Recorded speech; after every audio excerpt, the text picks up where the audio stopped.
yeah, the way I'm going to start is I'm just going to welcome you to the show, and I'll just jump in, and we'll go through some questions. And let's do it. This is conversational, and we're going to edit anyway, so it won't be one length. Can you make me sound Caucasian? Like Terry Gross? This is My Big Story, and I'm Christopher Swan.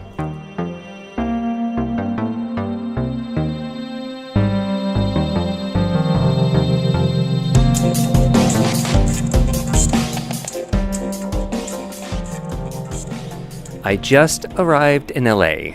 Well, specifically, I am actually in Burbank. I literally just walked off the plane. Did you guys know I lived in Burbank for more than 15 years? That's when I worked for the Mouse. I guess that was practically a lifetime ago. So it's like coming home for me, sort of. So I'm here in LA to meet Suzanne Whang. She's an actress, a TV host, a comedian, a writer, a stage 4 cancer thriver, and a whole lot more. Many of you may remember her as the host of House Hunters on HGTV. So that's when she caught my attention, and I've been following her story ever since.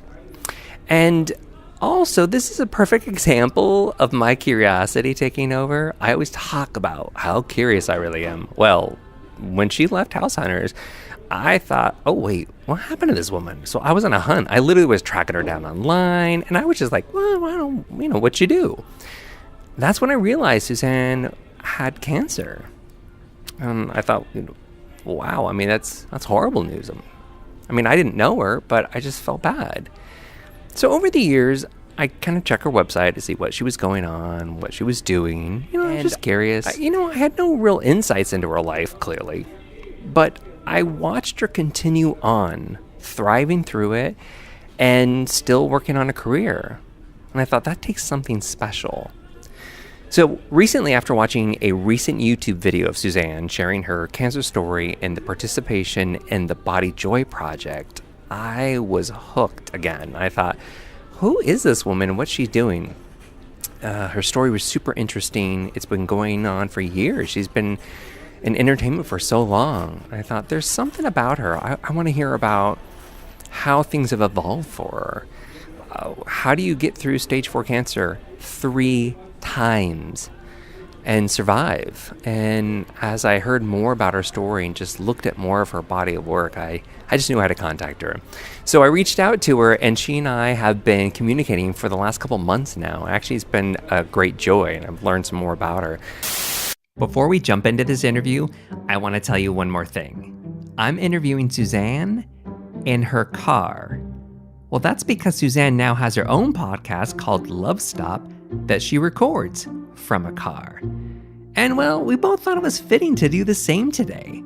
Also, I get to see this special car of hers. Well, more on that later. Okay, let's head over. It's so funny because I'm looking down. You saw this. I'm like, let me read my notes. It's dark now. It's dark now in this car. In my car that I love, my pimped out Prius. I know. We haven't even talked about this. Let's talk about where we're at.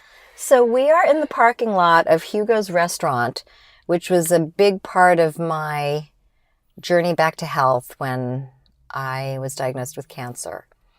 And so we picked the parking lot here because it means something to me.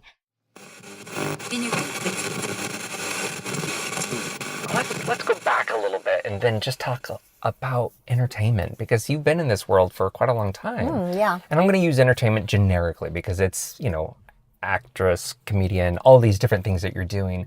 How'd you get started in this, and why'd you do it? On the radio, they announced, this is in Boston, they announced that they were having a cattle call for extras on the TV show Spencer for Hire, starring Robert Urich. I remember the show. A cop drama, based in Boston and shot in Boston.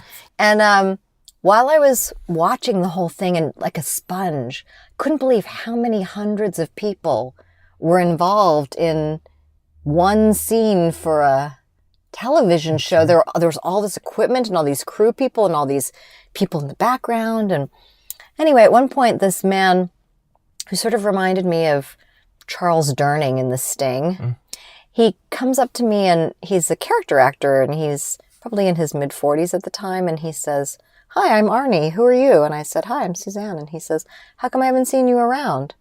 And I said, "Oh, I have a real job." Not grasping that this is what he does for a living. And that was sort of insulting to him. But he wasn't offended by it at all. He says, no, here's what you need to do. And he took a piece of paper and he wrote down 10 things. And he said, you do these 10 things, you'll be acting all the time in this town. He basically was my guardian angel. He just showed up and did that, took me under his wing.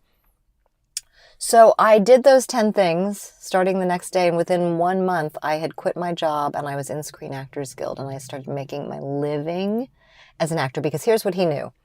Of the 50 actors in Boston, 4 of them were Asian, 2 of them were men, and the other woman was had a really thick accent.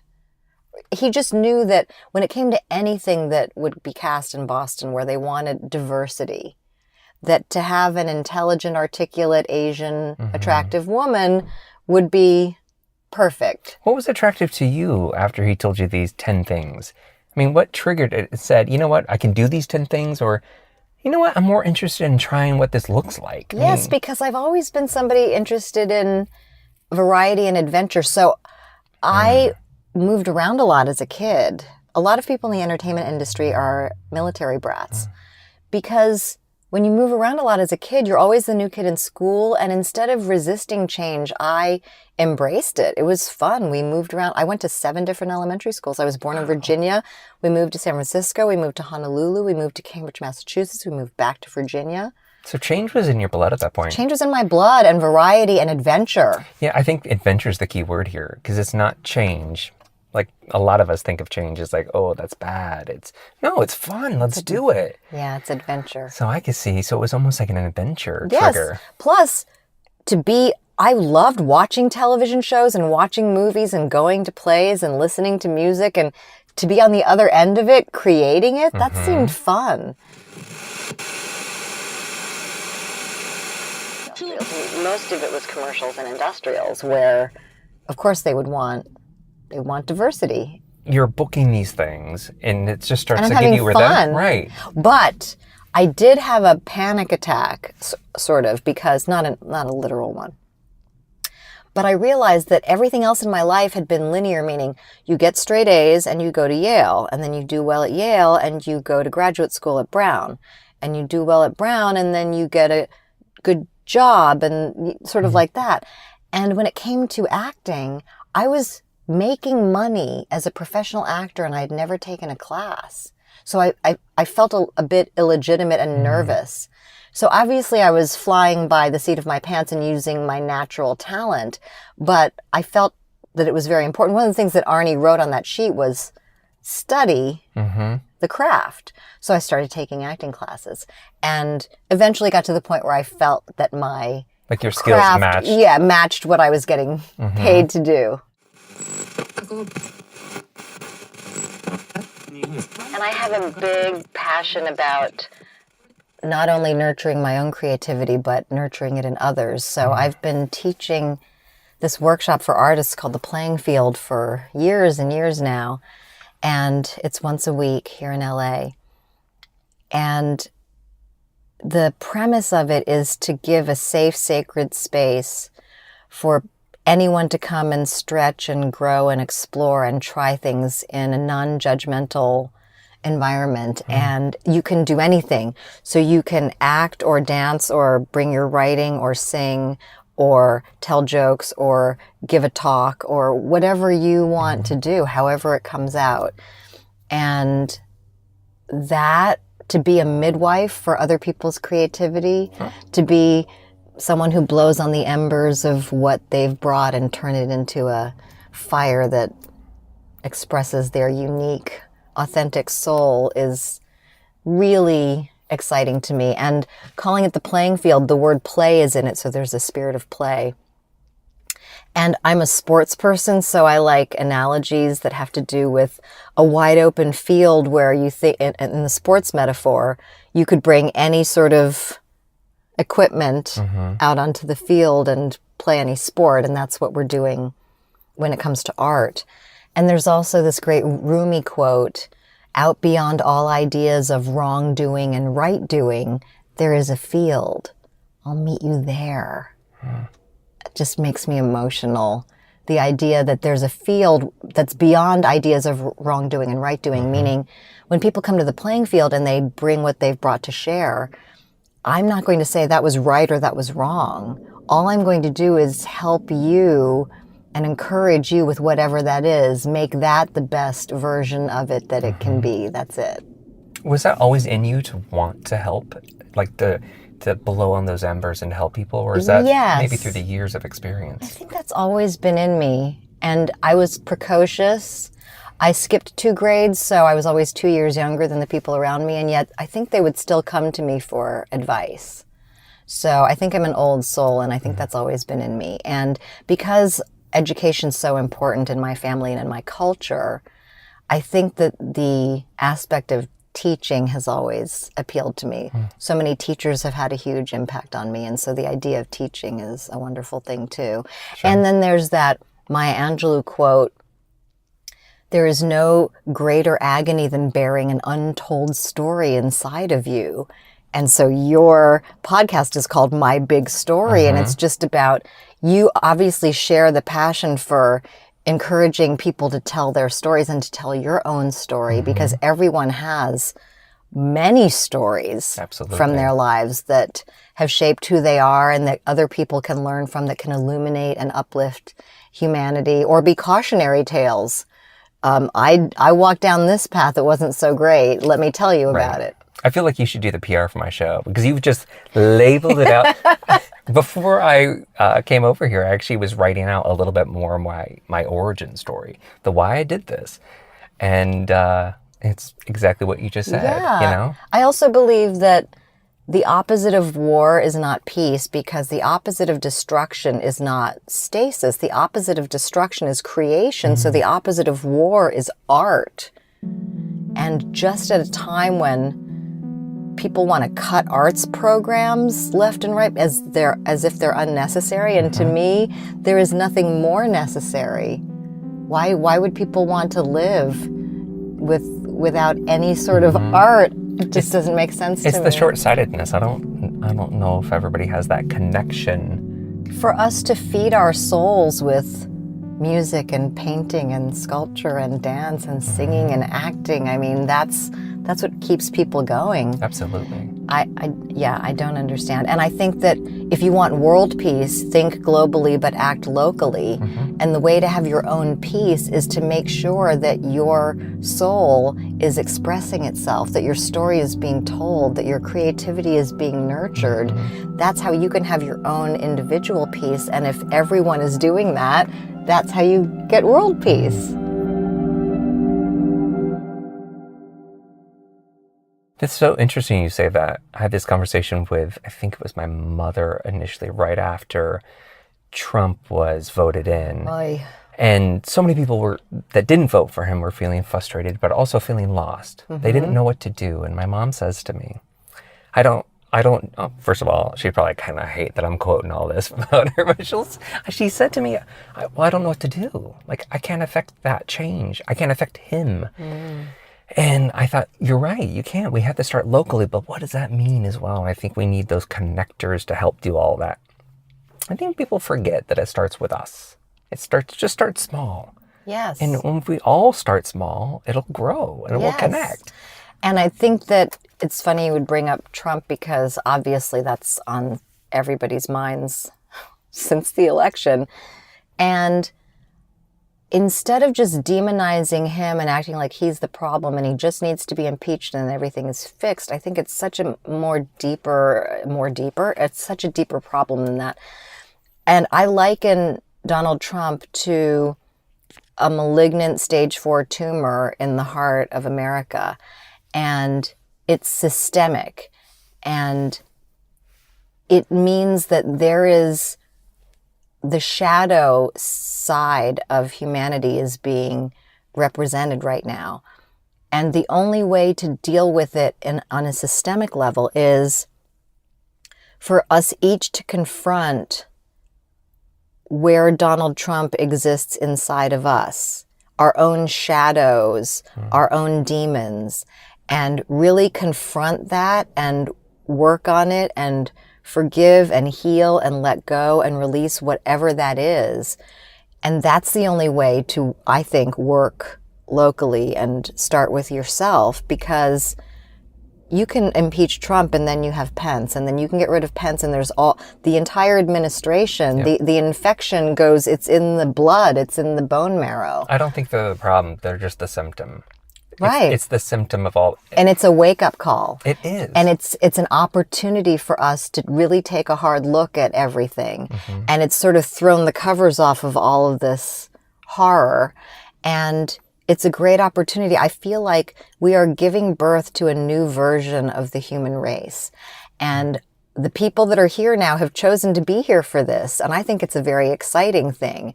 But giving birth, from what I hear, I've never done it. Giving birth, from what I hear, is painful, and there's screaming and there's blood. But just on the other side of it is this beautiful new life.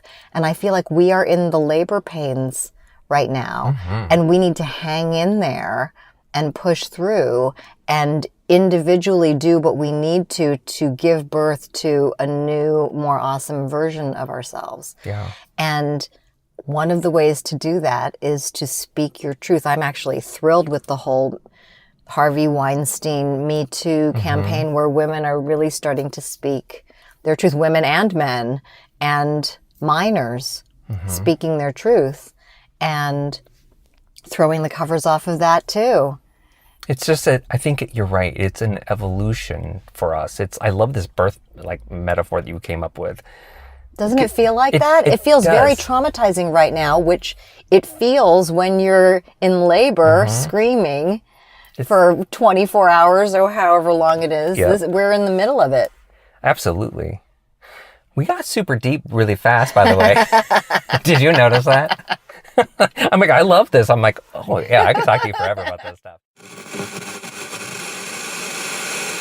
I really have been following you along. Since when? Since House Hunters? Okay.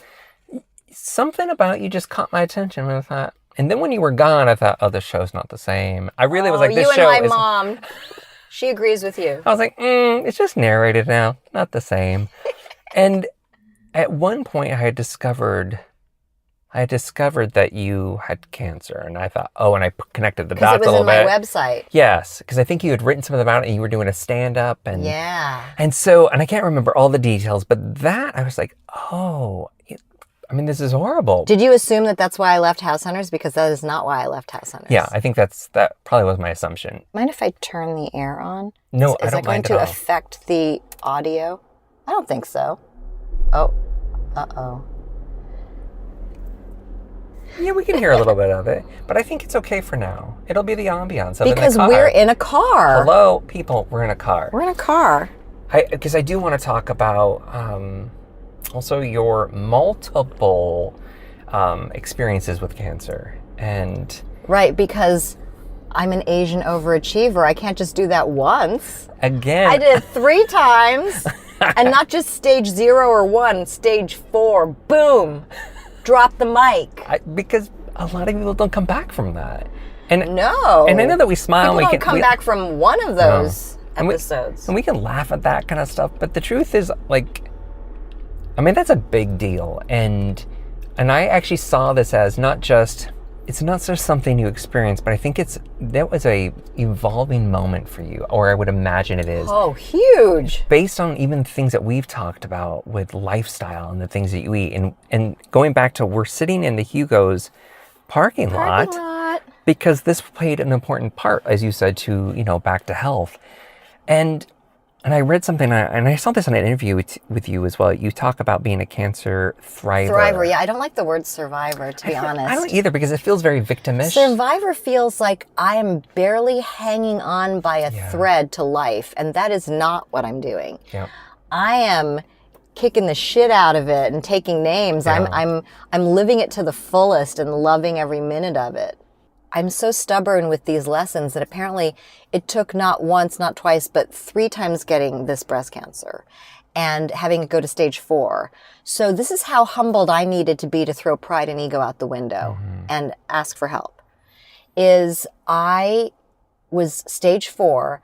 I had multiple breast surgeries, back surgery, hip replacement surgery, and 6 weeks of radiation and an oral form of chemo called Xeloda. And I couldn't move from my bed. Meaning, if I wanted to get up and go pee, I would have to have somebody there to carry me to the bathroom. So my choices were ask for help or piss the bed. And I really didn't want to piss the bed. So, I mean, it was as if that's what it took for me to go, because I'm thinking, I'm independent and I'm ferocious and I can do everything myself. And I'm such a great overachieving, I can do this myself. But it wasn't working, by the way. My big plan to suffer in solitude and silence, that wasn't working. And I heard in a 12-step program, we are only as sick as our secrets. And that was another huge thing for me to hear.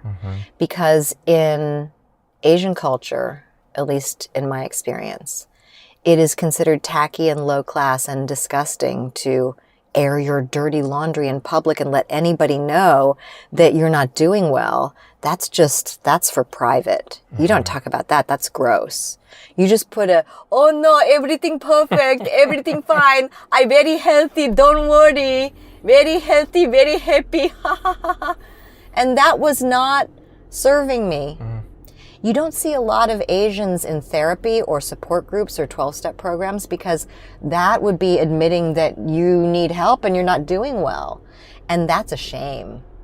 And it even sounds like when you don't admit that you need help, that's creating more turmoil for yourself because you know you need it. Yes. You need the help. It's not just the help. It's creating even a stronger problem for yourself, I think. Yes. And it's eating you alive almost. And being a human on this planet means you are here for a communal experience. I didn't choose an existence where I actually am just by myself on the planet. So what was I doing? And so finally, I was convinced to come out of the cancer closet. I kept it a secret from the public and from a lot of people around me for 5 years. Wow. It was a secret. I mean, that's a long time. It's a long time. But my keeping it a secret and doing it myself wasn't working because it kept coming back. Was there a connection? I mean, did you intellectually finally at that point say, it's not working, I got to change what I'm doing? Or was there also connection to this is the third time, it's stage 4, and stage 4 usually means there's no more tomorrow. Like at what point did these things connect for yourself to say, I got to do it all differently? I think that it was a combination of a lot of things, but I give a lot of credit to my then boyfriend, Eric, who I was telling him, I'm not going to go public about this until I'm completely better. And then I will tell everyone what I did. And it'll be so inspiring. I think there's so many of us that think this way. And he said, what are you talking about? People need you now. People are going through this now. And people need to see you going through this with honesty and courage and humor as you navigate your way through it. So, you're waiting until the result. And he said, don't you always tell me that life is about the journey, not the destination? Why are you waiting until the destination to speak? You should speak now. And he was using my own words against me, and the nerve, but really for me. Yeah, of course. And then I also said, well, I don't want to become a poster child for tit cancer. Like that's the only thing people think of when they think of me. And he said, you wouldn't allow that to happen. The people that have that happen to them, they have been complicit with it. You're too multifaceted to ever let that be the only thing people think of when they think of you. And I thought, oh, that's another good point. Every time I would bring up some, concern, he would just knock it down.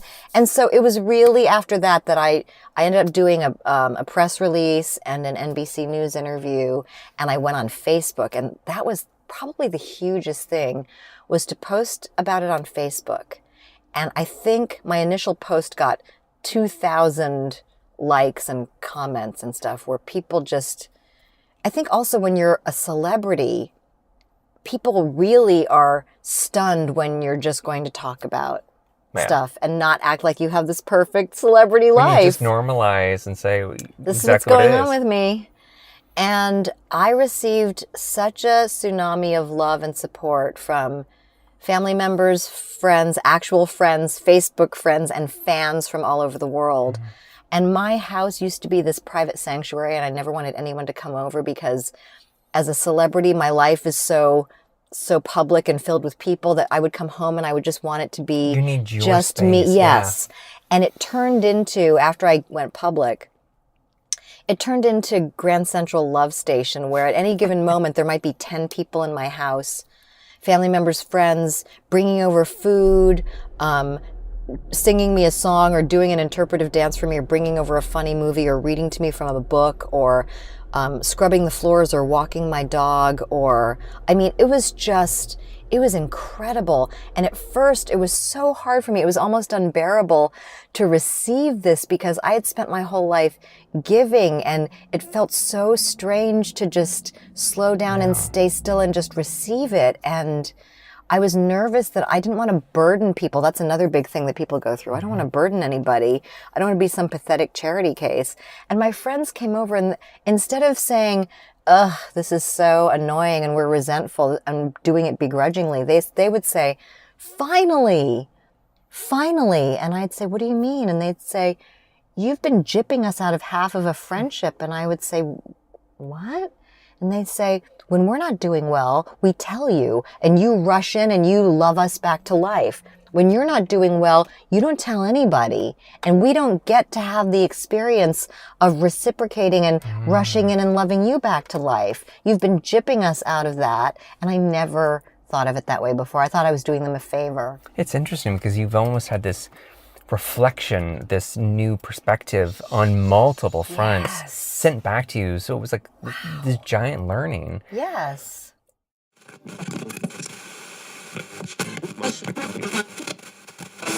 There's that great Marianne Williamson quote that gets attributed to Nelson Mandela. Our deepest fear is not that we are inadequate. Our deepest fear is that we are powerful beyond measure. And then the whole, who am I to be brilliant and wonderful? Who are you not to be? You were put on the planet to shine. I love that. Who are you not to be? Yes. You are a child of, you can say God or the universe or whatever, but you were put on the planet for a reason, in order to shine. And your shining does not make other people shrink. Right. It doesn't dull their shine. No. Either. The lighting of a candle does not extinguish another candle. And so do not shrink back from shining your light. You were put on the planet, and by doing so, you give others permission to do the same. And so when I'm out there telling my story, if I give people vicarious courage and permission to do the same, then it's all worth it.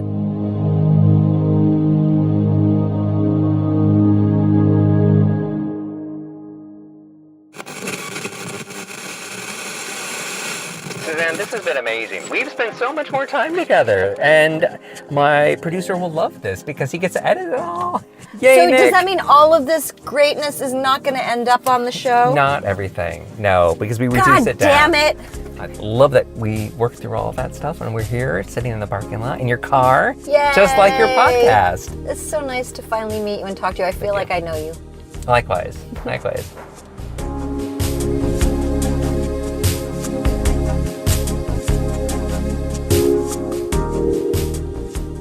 The conversation didn't actually end there.